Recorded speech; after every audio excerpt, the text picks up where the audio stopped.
All right, well, let's hop into it now that Dawn's here. Okay, so we were waiting for you, Dawn.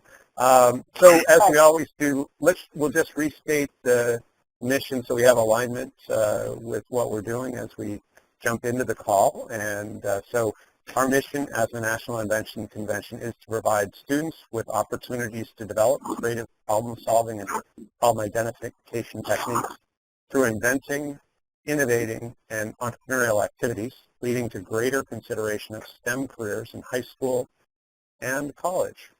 So our agenda today is, we've got several items. We're going to talk about intentional diversity. We'll also talk about the team that's working on the judging criteria and judging process. We'll talk about intellectual property and dealing with provisional patents, and also what info should be captured on the school registration page. And certainly we anticipate having a decent amount of time for any open topics, so make sure that, if you do have some additional items you'd like to talk about, that we take time for that. And for those that weren't on the last call, we actually ended about a half hour into the call. We had accomplished the agenda and there were no open items. So there is time, and we certainly would welcome any additional topics that are important to you. So without further ado, let's hop into it, and let's get into intentional diversity. And Danny, do you want to take us through this incredibly wordy slide? Oh, come on. Okay, so the topic of intentional diversity, what it really means is that we want to make sure that not only our organization, but everyone else's organization takes into consideration diversity programming, education, and standards and systems as we build out our network. It's something that our funders request. It's something that's right to do. And what we mean by this is really intentionally engaging and enrolling programs that are trying to encourage diversity in the way that they operate. And so we want to be not only getting programs on board that are diverse, but also every time we try to do something, are we trying to hire subcontractors that are diverse? Are we trying to bring forward some members of the board that are diverse? A cynical person might say that there aren't enough men on the call today. Yeah, because there are an awful lot of women. So, I was hoping to have an open discussion about how we get started on this. And do any of the people on the call, have you guys at all specifically undertaken any diverse programs? Do you have any specific diverse efforts that are underway?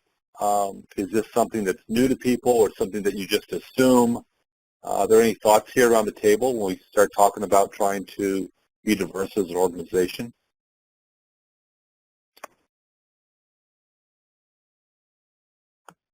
Hi, this is Helen. Hey, welcome, Helen. What diverse thoughts do you have, or are you just looking to be identified? No, I wanted to mention that one of the things that we've been doing at the Connecticut Invention Convention is intentionally to go and get sponsorships from corporations and then invest all or part of those sponsorships into inner city schools where ordinarily STEM programs like these maybe would have a more difficult time in getting started because of distractions, because of other things that have to get done at those schools. So I don't know if that qualifies as intentional diversity, but it really is intentional on our part to go into schools where it's not monitored by free and reduced lunch socio-demographics. Certainly we have kids, about 25 to 27% of our overall served population is with underrepresented minorities, and oftentimes it's in our inner city schools it's as high as 85, sometimes 90%. So for whatever it's worth, I think that we're trying to bring in kids of color, African Americans. The biggest underrepresented group are Hispanics in our schools. So that is something that we definitely have a commitment to doing here in Connecticut. Cool. Who else has thoughts on diversity and creating more diverse cultures for the event?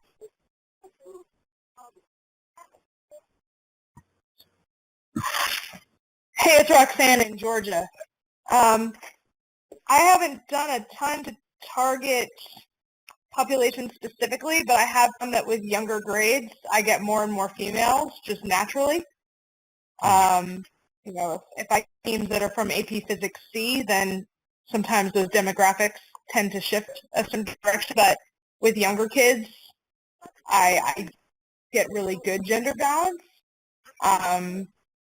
You know, I do try to recruit schools that are different economic status and different races, but it's dependent on what teachers I can get. So we try to offer funding to help schools come to campus and supplies, but that's basically it. Good. Yeah, I would say we unintentionally attract at least 50% in the 4th through 6th grade. Graders are 50% girls, but I can't say that it's intentional. It's just to be an artifact of what happens. Helen, just so you know, the sound on your end is a little garbled. Okay. Speakerphone? Cool. Other thoughts?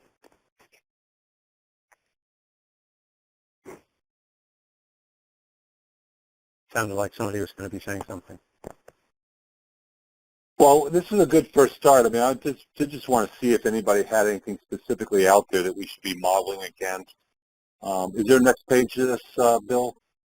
Yeah. The thing that I guess I would suggest, Danny, is that you might look at sort of two components. One is sort of what are you doing to attract, and engage the diverse audiences and really get them participating from a leadership standpoint, and then the other is what are the results, and I think Helen, was really articulate in saying what some of the quantitative results have been in Connecticut. I think it would be the same thing you'd want to look at nationally. Is how do you measure it, and and this year is a great baseline year.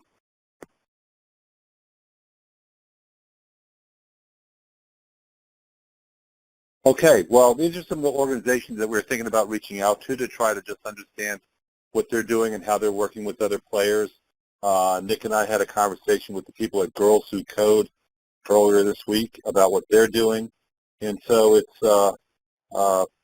something that we're just moving along on. And I just wanted everybody to be aware of it. It's something that we'll be asking people to support, and if you guys have any further thoughts on this, just go ahead and drop me an email. Bill, cool. Next one? Sure. So I'll take this one, yeah. So the judging criterion process team is working along, and for those on the team, I've been kind of AWOL for the last week, but I'll be getting you an email this evening on our next steps. But I would say for everybody, we should have something to socialize with you in the next 2 weeks, and ideally in our next call, we're looking at really finalizing the criteria and maybe not the process quite yet, but certainly the criteria. We should be at a place where we're pretty comfortable in mostly what the criteria should be at that point. So what we've been going through, just to give you a quick highlight, is we're looking at, and I would say that all of the invention conventions sort of go through, are somewhere on this continuum. So they may, some programs, at the very young levels and early stage, and maybe in the classroom level, are at the engagement stage. Really, just the effort is to get students to come back, and then as the programming gets richer and the participants get more mature and have had more experience, then they go to educate and then finally perform, and that could even be exit. But there's a sort of a final stage of expectation. Usually you see that's I would suggest that sort of the national level event is probably closer to the perform stage for most. And so what we're looking at is that the criteria should align with these stages. So at the engage stage, in other words, at the local competitions and sort of early stage should be positive, and again, just sort of aiming to gain commitment. And then at the performance stage, it should be more direct about improvement, because if we keep being positive without substance, then it's very hard to get people to continue. That people crave feedback. They crave knowing how they did and how they could do better. And so another way to put it would be to say we want to evolve from talking about form to talking about substance. And if we sort of relate this in a different way, as individuals go from sort of novice to expert, we want to go from positive to direct, and we want to move from aiming to gain commitment to aiming to gain improvement. That's sort of how we're going. So this is just so you understand the rationale and methodology that we're going through. This is kind of what we're doing as a team, and we're at a place now where we have a pretty clear sense of the outcomes that we want from the Invention Convention, and now we're just developing the criteria and using a reference to the criteria that already exist in many states, but to really align that with those objectives, and then we'll align the process to that. So if anybody would like to become involved in the team, certainly glad to have you engaged, and just let me know. But other than that, we'll have probably something out to everybody within about 2 weeks to take a look at and give feedback on. So that's, I think, it for the judging process and criteria. So Danny, it's back to you for intellectual property.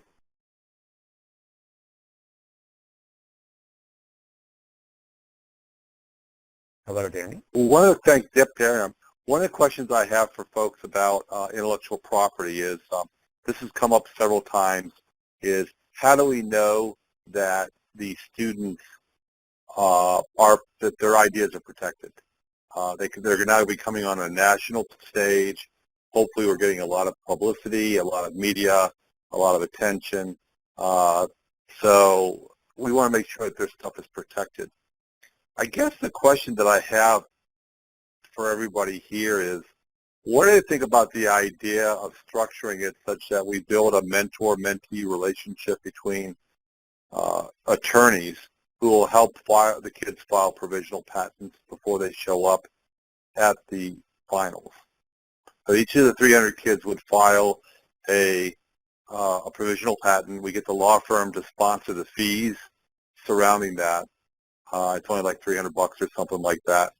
And we use this to engage the IP industry in what we're doing. We might partner with someone like the IPO, Intellectual Property Owners Association, that Lewis Foreman is in charge of, or there are many other IP law firm groups. Do people think this is an idiotic idea? Do you think, are people already doing this before they get to their state levels? Any thoughts on this? This is Dawn from University of Iowa, and I don't think that's crazy at all. Actually, I think that's a really cool opportunity for students who have developed something to better understand the process of how you protect what you've created. And I think it could be a very empowering experience for the students, even if they decide that they're not taking or pursuing their idea beyond the competition. One other group. Oh, go ahead. Go ahead. I was going to recommend that one of the other groups that you might look into is is thinking about your law schools across the country and being able to connect with that group as an outreach component for their law students to be able to help the students with the searches that they would need to complete and so on. And just that process of filing would be a good educational experience for your law students as well.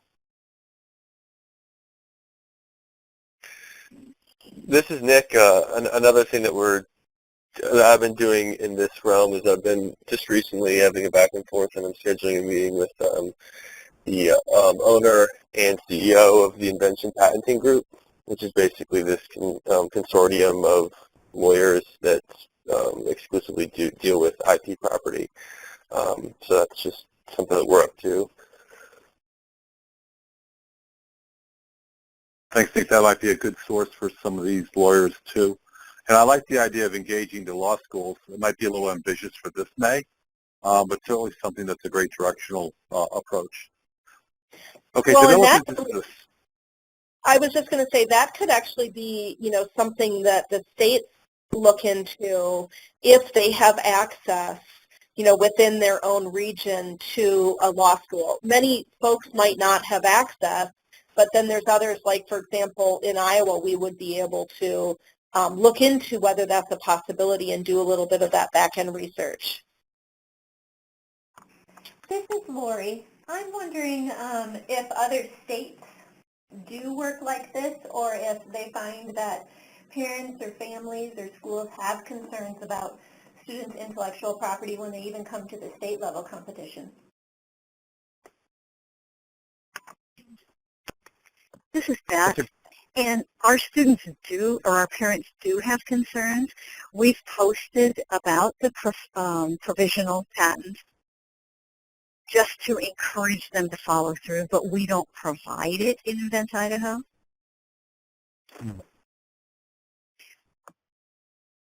I've been told, and I could be wrong, that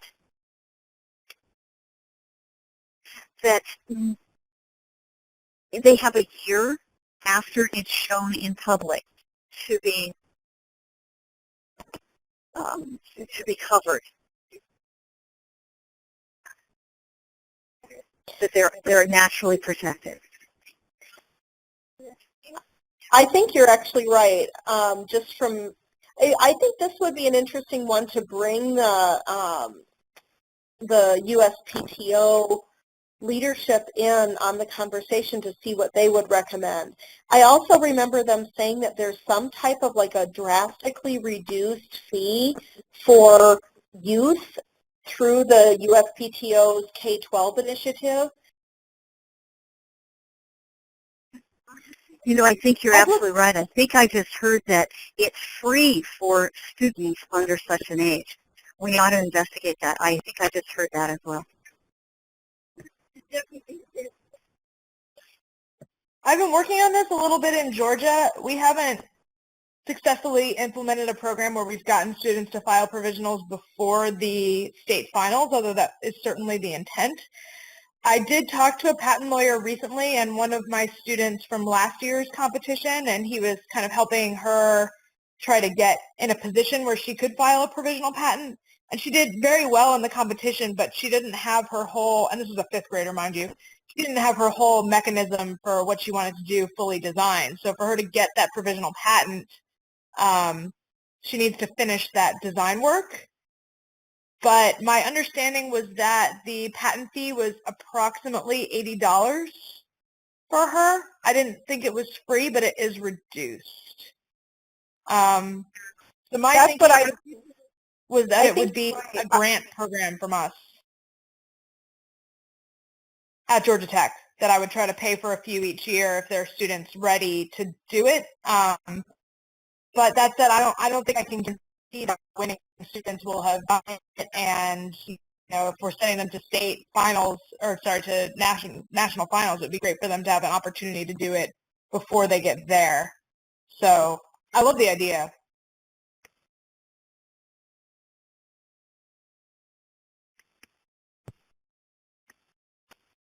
Well, those are all great suggestions, and so I'll consider this not a stupid idea. Let me talk to the USPTO and find out what programs they've got, if there are any programs that exist. We'll also talk with some attorneys to try to figure out how we might do this. There'll be much more pressure on the programs that are having their finals in early May. So we'll have to have some people that are ready to do a hot standby for doing a 1 week quick turnaround. But if we do have a year, that may just make this all a follow-on activity. So let me look into it more, and I'll get back to you on that. Bill? Someone asked us the question of, well, what should we, because they're putting a system in place, what should we put on our registration page? And we went back and looked at what we're doing. We also looked at the metrics that we're trying to encourage everybody to start thinking about tracking, like free and reduced lunch metrics, number of students that are in the overall school, boy-girl ratio, things like this. And so we came up with 3 or 4 pages here. It's also in the newsletter, so we'll go through these fairly quickly. But the idea, you want to have the school name, the principal's name and email, so you can follow up after the fact and tell them all of your kids at one. The primary teacher's name and any other teachers that are involved in. And you want to find out, is it required? Is it in school? Is it after school? And Bill, next page. Yep. What grades it's being taught in, number of students that are going through this. I know a number of you, we've talked to you and said, well, how many students are in your program? And you're like, we don't know. And so this is a great way. The registration page is a great way to just ask. Plan dates for local invention conventions. We actually assign local invention conventions to our board members and have them all go and try to show up at 1 or 2 of them, or 3 of them if they can, to just sort of show the flag. And the name of the school where it's held, the local invention conventions can be held if it's not their own. The name and email of the local invention convention coordinator. Is this the first time the school is operating the curriculum? And then the number of free and reduced lunch students at the school.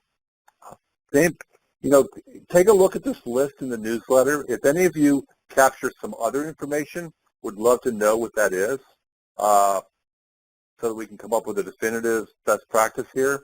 But this is sort of what we were able to come up with, combining a few other websites we looked at with our own program, and also reflecting some of the information that we're being asked for funding. So, any comments or thoughts on this? Just a clarification. You're only going to use this for the schools that make it to the national finals, right? So no, what we're suggesting is that in Georgia, Roxanne, that was Roxanne, right? Yeah, that's me. Sorry. In Georgia, when you sign your schools up for your program, the beginning of the year, right? We're suggesting that you have all these fields on the registration form. Oh, I see. We start with a little less information. We have a really quick sign-up page on our website where I basically just ask the teacher's email and school. But then we do additional surveys kind of throughout the year. So for the people who just kind of quickly sign up and drop off, there's less overhead, whereas, the people who are kind of continuously being involved, we keep asking for more information, if that makes sense. Sure, it makes sense. And obviously this is for you guys to digest however you want to implement. What we found is that when we go back and do the surveys later on, we get a far, far less participation. Everybody 100% participates in the school registration page. And so it's our best opportunity to get to figure out those questions that we want everybody to ask. And so you might take the subset of these questions that are most important to you and just consider trying to get them up front. Usually if people are going there to register, they're not going to abandon their registration just because you ask a few more questions than they need. Yeah, that's a good point. Okay. Any other thoughts on the registration process? Okay. Phil? So other items.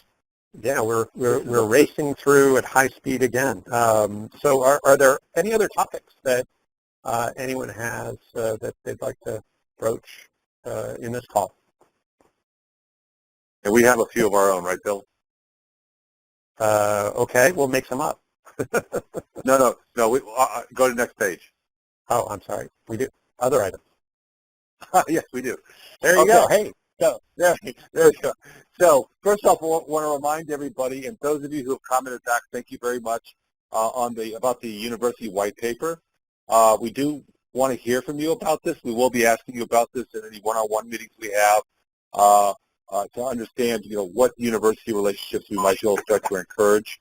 They're a great source of labor, of facilities, of funding, of all sorts of great aspects. And so definitely want to encourage people that don't have a university relationship to consider one. The other thing I wanted to mention is that we are getting more and more requests for free and reduced lunch data. If we're getting asked for it, then we're considering you're probably going to be asked for it more and more as you start to go after some of the larger funding. So we encourage you all to start thinking about how you might start tracking this as part of your overall metrics.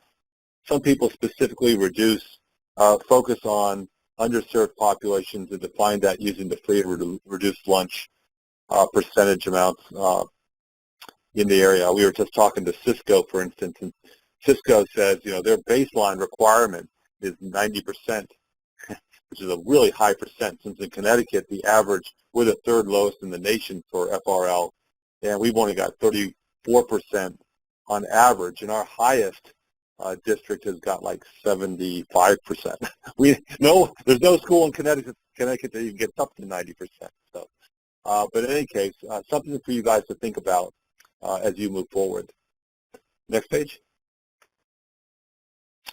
Also wanted to let you know that we've had our first conversations with the Inventors Digest about adding youth invention as a topic that they track year-round. We've got a number of opportunities with them. I want to get some feedback from you guys.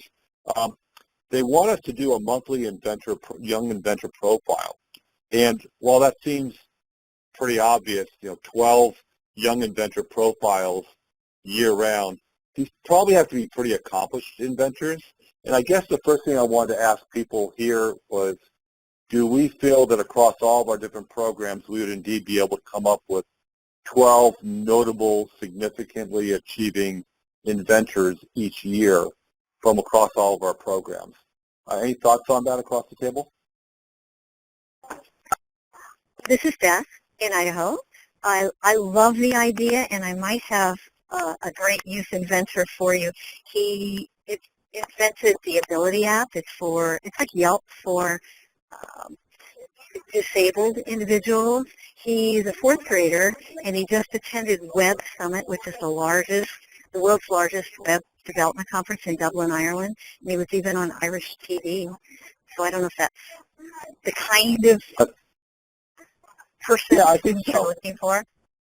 Yeah, I think so. Something that's notable, doing something that people can relate to. It's not something that just was thrown together in a few moments and that the inventor is trying to pursue it. You can imagine that these magazine articles might open up opportunities and encourage people to call them and build relationships. So it should be someone that's in a position to be able to take the ball and run with it if someone gives them a ball. So I guess, I think my gut tells me that every state would be able to come up with one inventor each year that they think is distinctive in some fashion. Is there anybody that think that that's an unreasonable goal?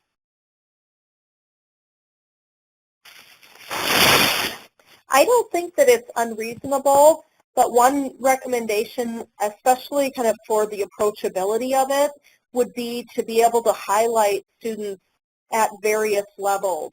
So, highlighting someone who's in the idea phase and they're working to move their invention forward, looking for information, as well as, students that have actually pursued an invention and are moving forward with the commercialization.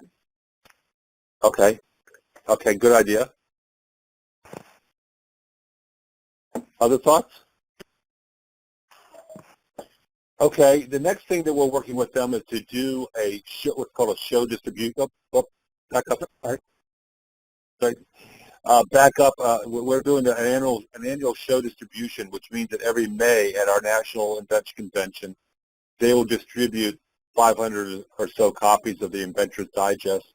But there would be a special supplement inside, say 4 pages, that is all about all the kids that are coming, things that are going, statistics, things that are interesting. The idea is to give something to kids to read about when we hand them this, but also let them read about other topics in the publication. We're going to be trying to find someone to sponsor that. I don't have an amount yet, but I'd guess it'd be $10,000, $15,000, something like that. So to just know that we're working on that. The other thing we're working on is having an annual Top 10 Student Inventors Award. The only thing I wanted to try to ask the group here is we need to make sure there's a sufficiently large enough population of inventors to pull from, so we're not just picking 10 of the 12 that were in the monthly profiles. We want to make sure that there's enough here. The idea that they want to have, the Inventors Digest already has some awards that they do, and the idea is this would be adding a student layer to it.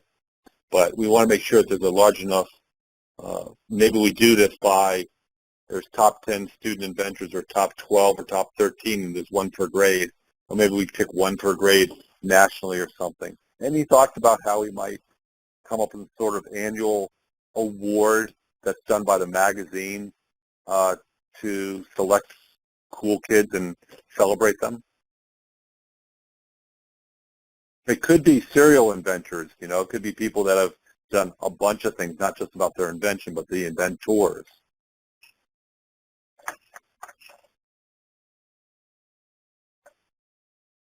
I just want to make sure that I understand. So what they're offering is to come up with a way once a year to highlight one young inventor, either them as an inventor or their invention or inventions. Is that correct? No, well, they said it could be 1, it could be 5, it could be 10, it could be 12, it could be, but somehow there's an annual roundup of the top student inventors in the U.S. You know, Inventors Digest, top 10 K through 12 inventors, you know, and they're profiled, and they get a big plaque, and maybe they get flown out to a big dinner somewhere, or, you know, they have an annual inventors dinner that possibly we fly people into. They celebrate someone, I think James Dyson won it last year. They celebrated James Dyson. But maybe we bring the kids in to meet James Dyson, you know, the winner each year, and they get their own table. And again, it's going to be a sponsored type of thing, but they're asking us to sort of, well, how would it look? How many kids? How would you structure it? Do you do one per grade? Are you picking in by different categories? How would we do this? And so, Annie, I guess you're going to, you know, the way I look at it, you're going to have the, you know, the results of the National Invention Convention in May, and it seems like that you've gone through a process there to identify the top inventors and the youth inventors in the country, and I guess it seems like you would gain, the National Invention Convention and its affiliates would gain much more by promoting those results. So if there's a way to sort of, as we're thinking about what results are for the National Invention Convention, having it inform this, be it top 10 or whatever that ends up being. But I guess, you know, the efficiency here is really about how do you repurpose those results in a lot of different media.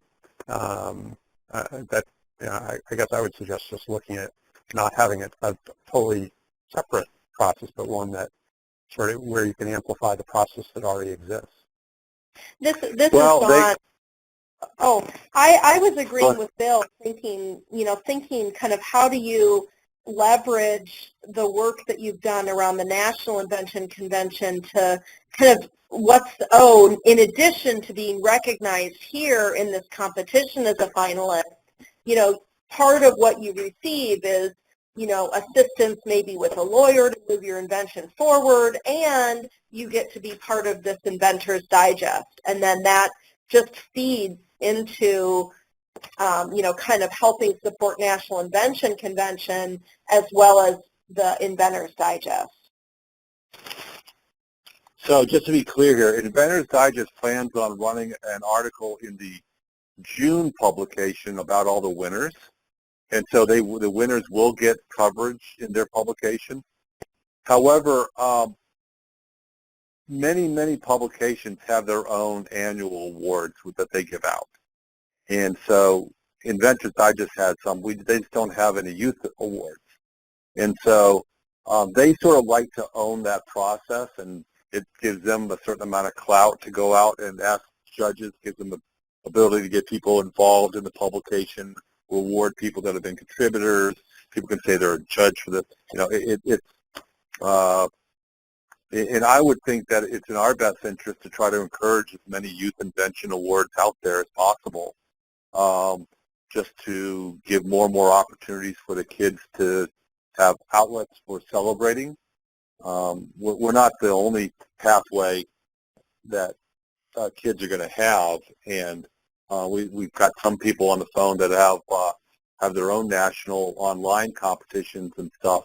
I think we want to encourage those and encourage kids to take part in those too. So just, sharing. Well, so thinking about that and kind of how do you serve as a promoter to help any of the students that are, either aware of the National Invention Convention or other programs that feed into it, you're right. Maybe the opportunity with the Inventor's Digest is a next step. It's like they have gone through the state and their national around their invention and highlighting what they're doing, but really kind of what happens after the competition, in my opinion, is just so important. What do they do to leverage the awards that they've received, the advice that they've received, the mentoring, so that it's really what did I do with what I received to take my invention to the next level? Well, maybe the winners of the national then get sort of automatic application to the Inventor's Digest top 10, or something where you're able to at least recommend those winners. Well, I understand the desire to leverage, but consider this fact that if we were to have something that were done in the fall, or 6 months off from where we have our stuff, it might be an opportunity to celebrate a different type of thing, maybe not a specific invention, but prolific inventors, ones that have done multiple things. Like if you saw that the Smithsonian Awards last week, the girl that won that had just invented 5 or 6 things. And I imagine that we've all got kids in our programs that are just doing really neat things year after year after year. Maybe this becomes a serial inventor type of award, which is harder to do at the invention convention level, because we don't really gather that type of information. I suppose we could, but we don't really gather that type of information when we are judging the specific projects that are in front of us. So we can help them shape this. So I mean, we could make it by grade, by gender, by serialness, by impact. I don't know. Just throwing that out there. We don't have to decide on the phone call. I just want to let people know that they're asking us to come back to them with some ideas. And so if you have some strong ideas here, let me know. Drop me an email. The other thing that they put on the table is that they're interested in doing a scholastic type EPUB for schools, that in January, for instance, or at the beginning of the year, it'd be designed for being at the beginning of the year when you're actually starting your program, that you'd have something that the kids could pull up that's a little mini magazine that's just designed for them to be grade specific, that would help get them excited about doing the Invention Convention, about getting started on this. And I guess the question for anybody, would this be useful in their programs? Do you think that this would be something that would be a way to get them excited, or do you think it would just be clutter? I would love to have something other than what I produce myself. That's Kathy in New Hampshire. Any other thoughts? Is this the type of thing that, do you think your kids would read an EPUB? I think so. Yeah.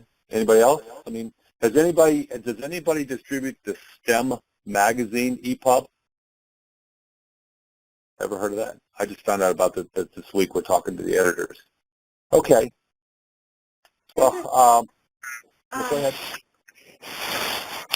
I'm not sure if the kids would, but I certainly think their teachers would, and that would be the avenue to getting kids on board as well. Okay. Nick, did you have an idea?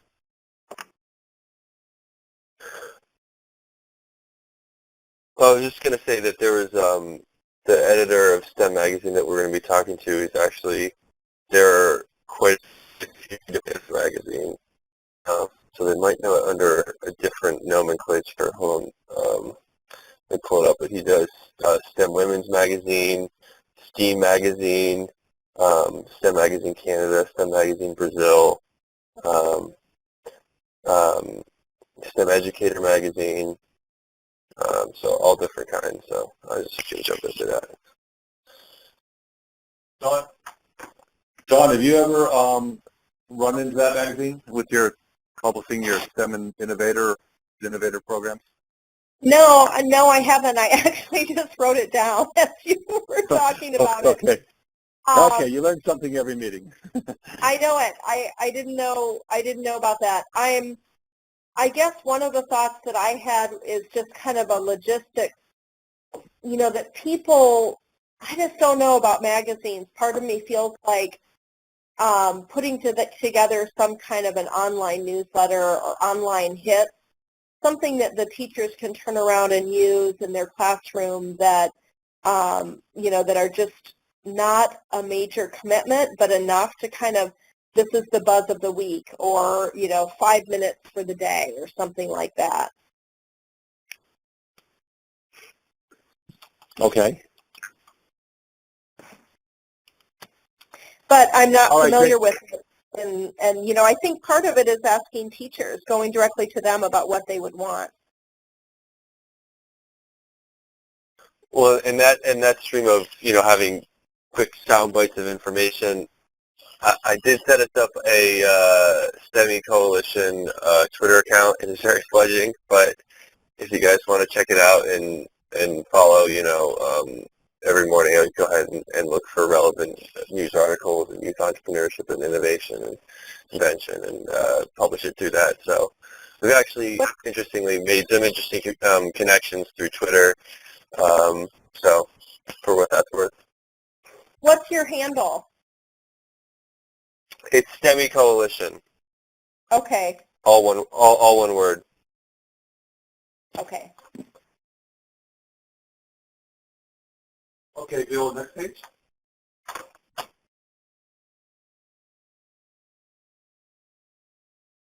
So as Nick sets up these Twitter feeds, we're going to be sending out ideas to you guys about articles through the Twitter feeds, but also if you have any ideas about interesting ones that you think we should distribute out there, please feel free to post them there or send them to us and we'll post them. But there was one interesting column about whether science or technology feeds innovation and the relationship between science and technology in feeding innovation that I thought was pretty interesting. I was there in case you guys want to go ahead and check it out. We'll be posting. Sorry, go ahead. I didn't mean to interrupt. No, go ahead. Well, no, I was just going to ask, if I send you our Twitter information, would you be willing to follow both Invent Idaho, we have a Twitter account, and iCubed Invention? Absolutely. Yeah, absolutely. As a matter of fact, Lori just followed us, and I'm following her as we speak. Excellent. Thank you. Biz Innovator UI. This is Yeah, it'd Nicole. actually probably be, hey Nick, why don't we, I'll share the spreadsheet with everybody's contact info with you, and if you want to just add their Twitter handles, because it's probably not just, we not only want to have the national following each entity and vice versa, but having each affiliate following each other has some value as well. So That's a great idea. yeah, so I will send that to Nick, and Nick, if you want to populate those as you get them, and then any that we don't have, we'll reach out to you and get your handle. This Yeah, is on sure thing, Nicole. no problem. So everyone just make sure to follow me, and I'll make sure that it gets filled out. Well, This there are is people that aren't Nicole on the from call. New Hampshire. I don't know if folks can hear me. Yes, we can hear you. Is there a hashtag for the event as of yet? And you know, how public is the National Invention Convention as far as, you know, us mentioning it on Twitter or mentioning it kind of in our marketing or on our website? Is there a hashtag for the event? Is it how much talking it up at this point should we do? Yeah, it's a hashtag capital T, capital B, capital D. That's a joke. TBD. I was like, okay.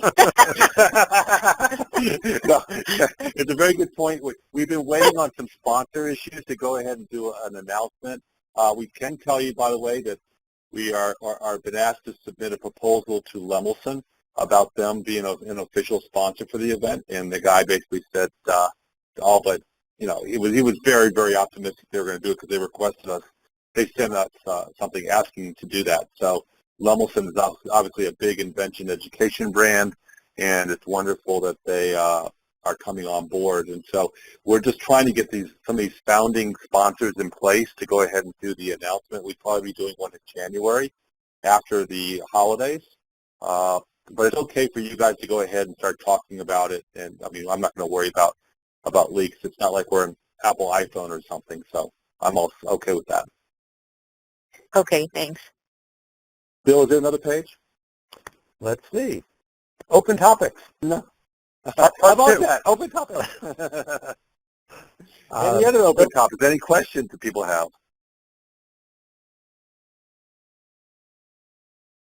Annie, can you, I know you've got a lot of marketing stuff that's getting worked on. Do you have a sense in terms of when there might actually be a website? Because that probably goes part and parcel to having a hashtag for the event and all that.